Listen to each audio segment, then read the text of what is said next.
자, 오늘도 우리 주시는 이 말씀을 통해서 우리 주님을 만나는 귀하고 복된 이 아름다운 자리가 되시기를 주의 이름으로 간절히 소원합니다.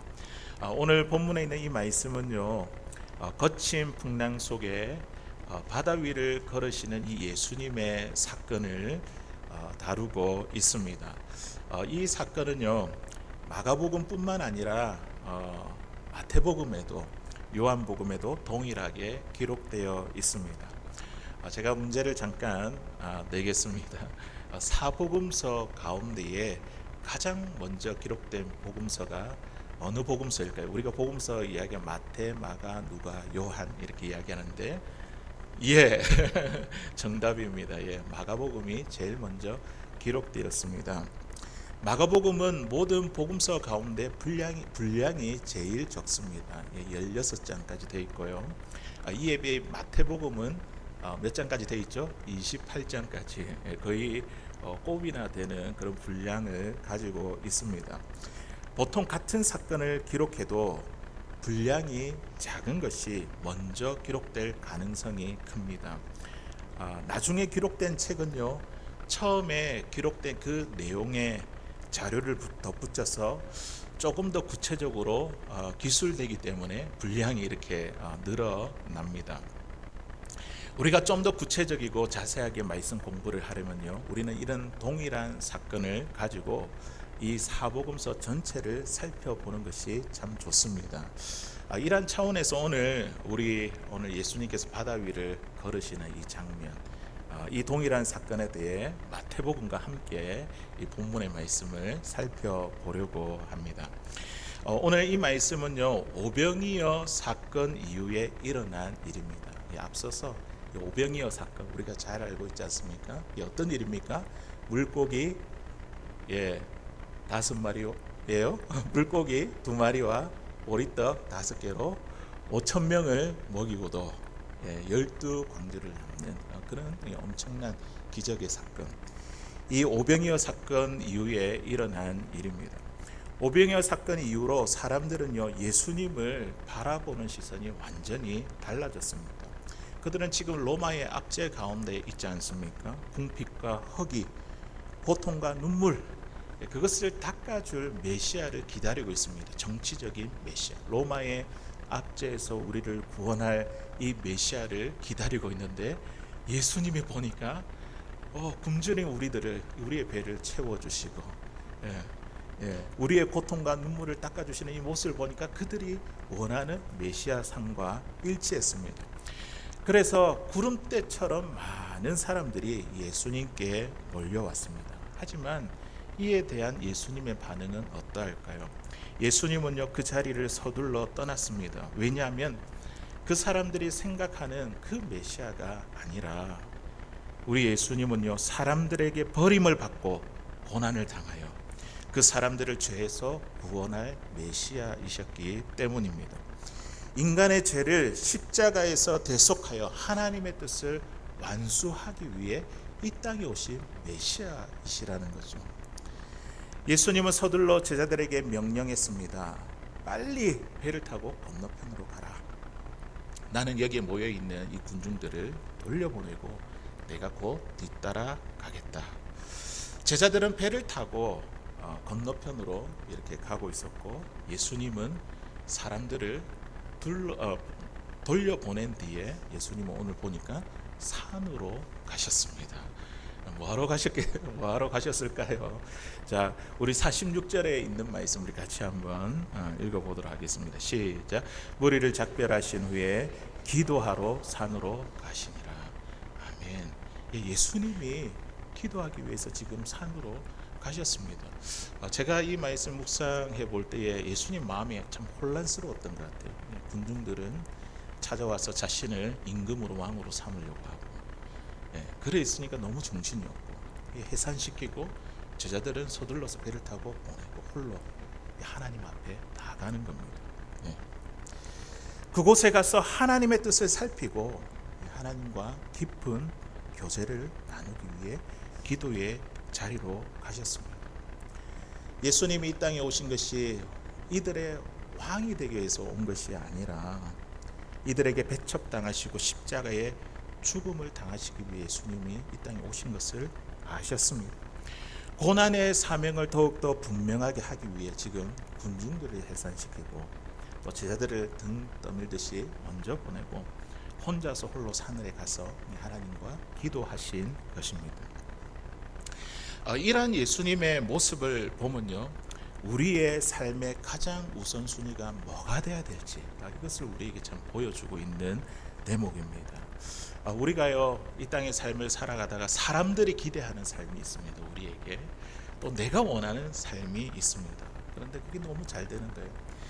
그렇게 가다가도 우리는요, 어떻게 해야 되냐면 그 순간에 멈추고 이 길이 과연 하나님께서 원하시는 길인지 점검해보는, 홀로 하나님 앞에 서 있는 시간이 우리에게 필요하다는 것이죠.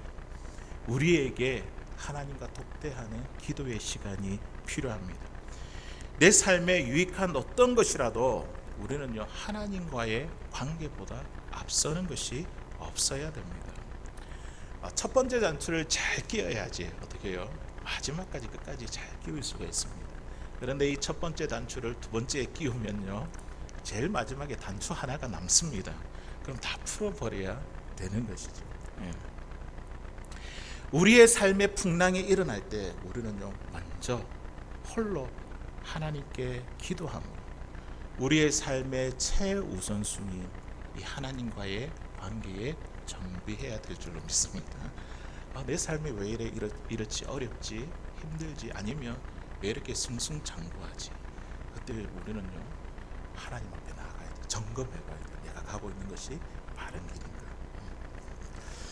예수님은 기도하고 계시는 동안 제자들은요, 배를 타고 바다를 건너가고 있었습니다. 그런데 어떻게 된 사연인지 제자들이 탄 배가 앞으로 나가지 못했습니다. 우리 48절에 있는 말씀, 우리 상반절에 있는 말씀 우리 같이 한번 읽어보겠습니다. 시작. 바람이 거스름으로 제자들이 힘겹게 노젓는 것을 보시고 아멘. 여기까지.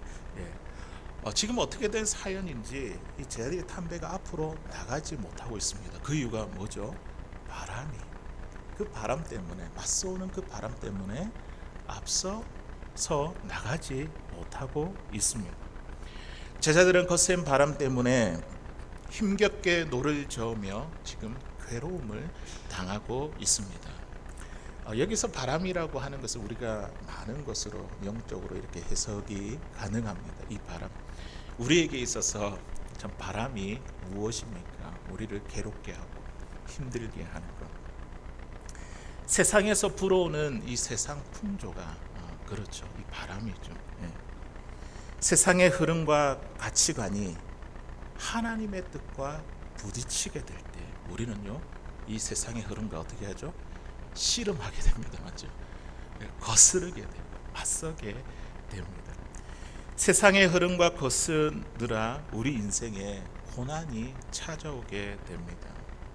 내 인생에 찾아오는 고난 때문에 우리 마음 깊숙이 깔아 있던 이 감정들이 막 올라오는 거예요. 어떤 감정이 올라옵니까? 온갖 걱정과 근심과 염려, 불안, 그리고 두려움, 이게 우리 마음속에서 올라오게 됩니다. 제자들이 거센 바람 때문에 이러한 괴로움을 당할 때에 예수님 지금 뭐 하셨죠? 보니까 그들을 보시고 그들에게 오셨습니다. 우리 예수님은 초자연적인 능력을 갖고 계시는 분이시죠. 이 바다 위를 걸으신다는 것은 어찌 보면 너무나 당연한 일입니다. 지난번 우리 마가복음 4장에 있는 말씀을 함께 살펴볼 때도 우리 주님은 바람과 파도를 향해서 어떻게 해요? 잠잠하라 이렇게 명령하셨잖아요. 그때에 바다가 고요해지지 않았습니다. 그런데 문제는 무엇이냐면 이러한 예수님을 제자들이 알아보지 못했다는 것이죠. 캄캄한 밤에 물 위로 누군가 걸어오니까 이 제자들의 반응이 지금 어떠합니까? 49절에 있는 말씀 우리 같이 한번 읽어보겠습니다. 시작. 제자들이 그가 바다 위로 걸어오심을 보고 유령인가 하여 소리를 지르니 아멘. 바다 위로 이렇게 사람이 걸어오니까 제자들이 어떻게 했다고? 귀신이다, 유령이다, 이렇게 깜짝 놀래가지고 그렇게 외친 것입니다. 그때 당시 유대인들은요, 바다를 더러운 사탄의 세력이 장악하고 있는 곳, 모든 악한 것이 이렇게 끌어올라오는 곳이라고 그렇게 여겼습니다. 그래서 유대인들이 바다에서 일어나는 이 풍랑을요, 사탄의 역사라고 생각을 했고, 제자들 역시 누군가가 물 위로 걸어오는 것을 보고 이것을 사탄의 장난으로 여겼습니다. 자, 그런데 지금 일어난 이 거셈 풍랑은요, 우리 예수님께서 제자들의 믿음을 훈련하는 시간이었습니다. 제자들은 눈앞에 일어나는 현상만을 보고 풍랑 이면에 감춰진 있는 예수님의 의도와 가치는 깨닫지 못했습니다. 우리 45절에 있는 말씀 우리 한 번 더 읽어볼게요. 45절 시작. 예수께서 즉시 제자들을 재촉하사 자기가 무리를 보내는 동안에 배 타고 앞서 건너편 베세다로 가게 하시고. 아멘. 지금 제자들이 배를 타고 베세다로 가게 하신 분이 누구입니까? 예수님이시잖아요. 지금 예수님이 즉시 재촉하사, 뭔가 숨은 의도가 있다는 거예요. 제자들을 이렇게 등 떠밀듯이 보내는 것은 예수님의 계획된 숨은 의도가 있습니다. 여기서 재촉하다 이 말은요, 단련시키다, 훈련시키다 이런 뜻을 가지고 있습니다. 즉시 재촉하사, 예수님이 얼마나 이 제자들을 적극적으로 몰아세웠는지 짐작해 볼 수 있는 표현입니다. 배를 타고 건너편으로 가라고 재촉하시고 명령하신 것, 제자들에 대한 예수님의 숨은 의도가 있다는 것이죠. 그것은 뭐라고요? 그것은 바로 제자들의 믿음을 훈련시키기 위함입니다. 그런데 제자들은요, 예수님이 재촉하시고 명령하신 그 길에 지금 무엇을 만나게 됐죠? 거센 풍랑을 만나게 되었습니다. 마태복음에는요, 제자들이 거센 풍랑으로 인해, 마가복음에는 괴로움을 당한다 이렇게 표현을 하고 있는데, 마태는요, 고난을 당하더라 이렇게 표현하고 있습니다. 우리 마태복음 14장 24절에 있는 말씀 우리 같이 읽어보겠습니다. 배가 이미 육지에 수리나 떠나서 바람이 거스름으로 물결로 말미암아 고난을 당하더라. 고난을 당하더라. 이 제자들이 힘겹게 바람과 싸움에 노를 젓는 그 모습을 보면서 고난을 당하더라. 이 모습이 마치 우리 교회와 오늘 하나님의 백성들이 처해 있는 삶의 현실이라는 것을 우리에게 보여주고 있습니다. 우리가 예수 믿는 사람으로 어떻게 살아가야 될지, 하나님의 뜻이 무엇인지 우리가 어떤 것을 결정할 때에 우리가 대부분 아는 거예요. 하나님께서 기뻐하는 게 뭔지. 그런데요, 우리가 가만히 생각해 보면요, 이 세상의 흐름을 거스르는 것은 인간의 본능이 참 싫어하는 일입니다. 인간의 본능은 어떻게 해요? 세상이 거스르는 것이 아니라 그 풍조대로 가는 대로 가는 것. 이게 이제 인간의 본능이 원하는 것이죠. 흐름대로 편하게 안주하면서 그렇게 살아가고 싶습니다. 거슬러서 노를 저으며 힘겹게 고난당하면서 그렇게 살기 싫습니다.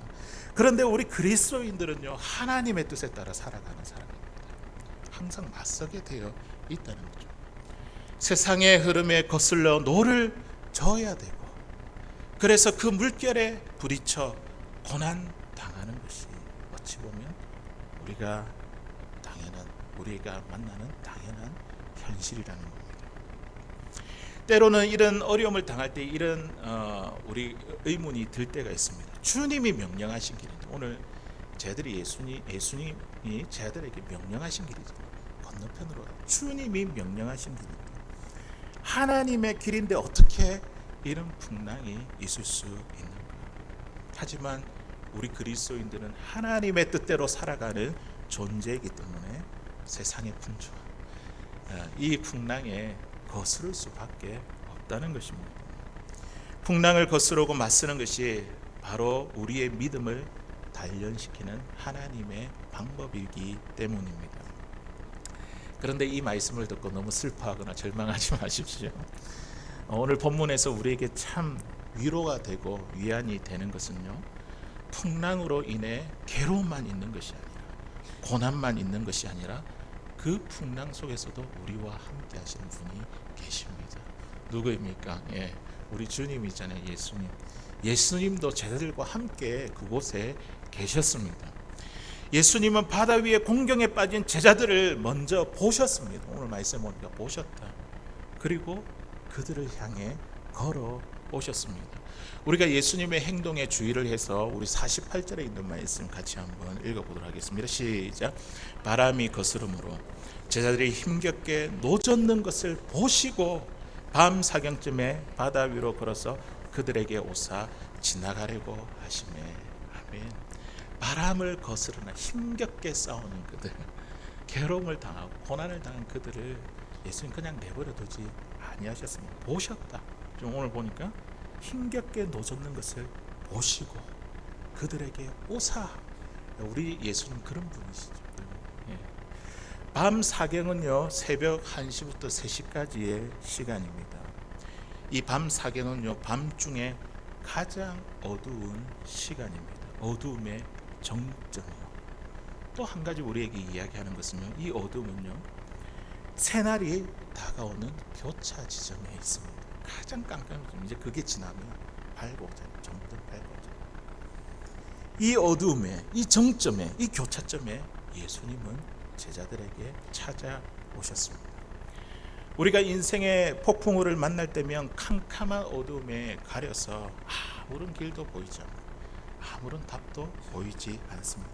그런데 그때야말로 내 아무것도 못하겠습니다.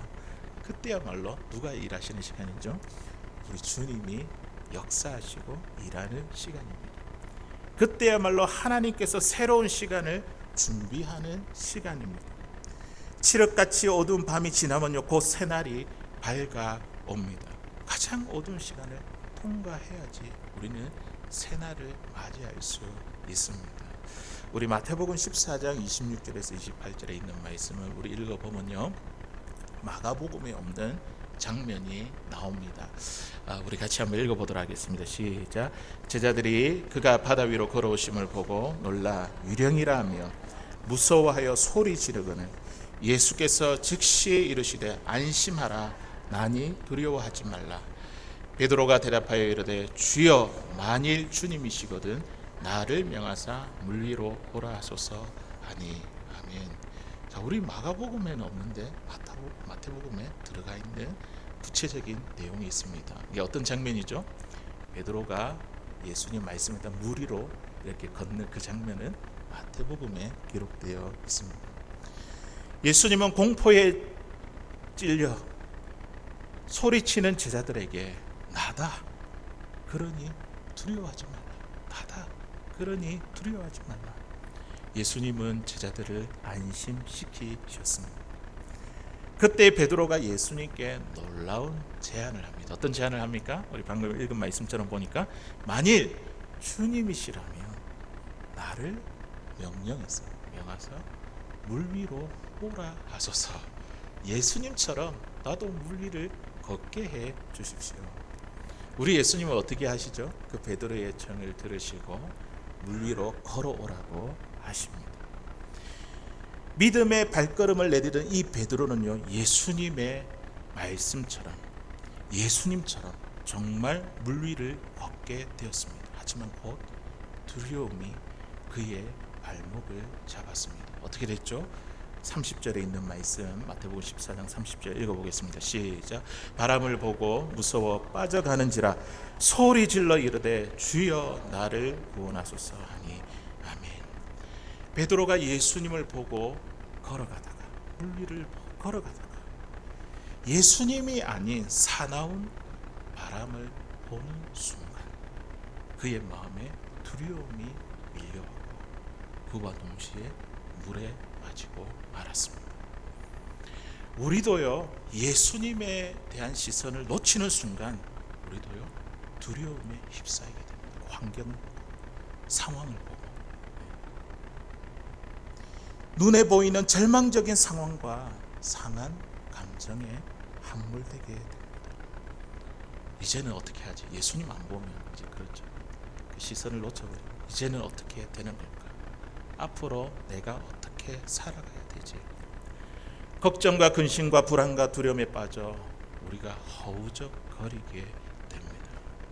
오늘 예수님은요, 불에 빠져 허우적거리는 이 베드로에게 어떻게 손을 내미셔서 이렇게 말씀하셨습니다. 31절에 있는 말씀을 보니까요, 예수께서 즉시 손을 내밀어 그를 붙잡으시며 이르시되 믿음이 작은 자여 왜 의심하였느냐. 믿음이 작은 자여 왜 의심하였느냐. 이 말씀을 보면요, 예수님이 왜 즉시 재촉해서 제자들을 배를 태우고 등 떠밀듯이 이렇게 보내는지, 왜 그렇게 했는지 그것을 알 수 있는 대목입니다. 이 말씀은. 그렇죠? 예수님이 이 제자들을 배에 태우시고 보내신 의도가 무엇입니까? 그것은 바로 제자들이 갖고 있는 연약한 믿음을 훈련시키고자, 그들의 믿음을 바로잡고자 그들을 뱃길에 오르게 하셨습니다. 그리고 물에 빠진 베드로를 붙잡아 주신 뒤에 그와 함께 배에 오르시자 어떻게 되었습니까? 이 바다가 잔잔하게 고요하게 되었습니다. 인생의 풍랑은요, 예수님께서 우리의 믿음을 훈련시키는 장소입니다. 자, 오늘 본문을 우리가 곰곰이 한번 생각해 보면 베드로가 물 위를 걸은 것이 한 번인 것 같지만, 그런데 실제로는요, 두 번을 걸었습니다. 몇 발짝 걷다가 바람을 보고 물에 빠졌잖아요. 그리고 나서 한 번 더 걸었어요. 어떻게 한 번 더 걸었을까요? 이렇게 발자국으로 갔다가 빠진 그 자리와 배 사이에 간격이 있잖아요. 예수님이 건져주셨잖아요. 그리고 예수님과 함께 다시 배에 탔잖아요. 두 번을 걸은 거예요. 물리를 두 번을 걸었습니다. 그런데 처음과 달리 두 번째 걸을 때는요, 베드로가 물에 빠지지 않았습니다. 바람이 잦아들었기 때문일까요? 파도가 치지 않아서 그럴까요? 아닙니다. 바람과 파도는요, 예수님이 배에 오르시자 멈추게, 그치게 되었습니다. 그 거센 풍랑 가운데서도 베드로가 물에 빠지지 않고 걸어서 다시 배로 들어올 수 있었던 것은 예수님이 그와 함께 하셨기 때문입니다. 예수님이 그를 붙잡아 주셨기 때문에 그는 배에 오를 때까지 물 위를 걸을 수 있었습니다. 우리는 이 장면에서요, 엄청난 영적인 교훈을 얻을 수 있습니다. 내 인생에 풍랑이 잦아들지 않는다 할지라도 예수님이 내 손을 붙잡고 나와 함께 하시면요, 우리는 그 풍랑 위를 걸어갈 수 있습니다. 폭풍 가운데 헤쳐서 주님과 함께 그 바다 위를 우리가 걸을 수 있습니다. 바람이 잦아들지 않아도 물 위를 우리가 걸을 수 있습니다. 예수님 때문에. 그리고 예수님과 베드로는요, 배에 오르자 거짓말처럼 바람이 잔잔해졌습니다. 우리가 예수님을 믿을 때만 예수님이 우리의 구원자가 아니라 이 땅을 살아가는 동안 예수님은요, 우리의 삶의 구원자가 되십니다.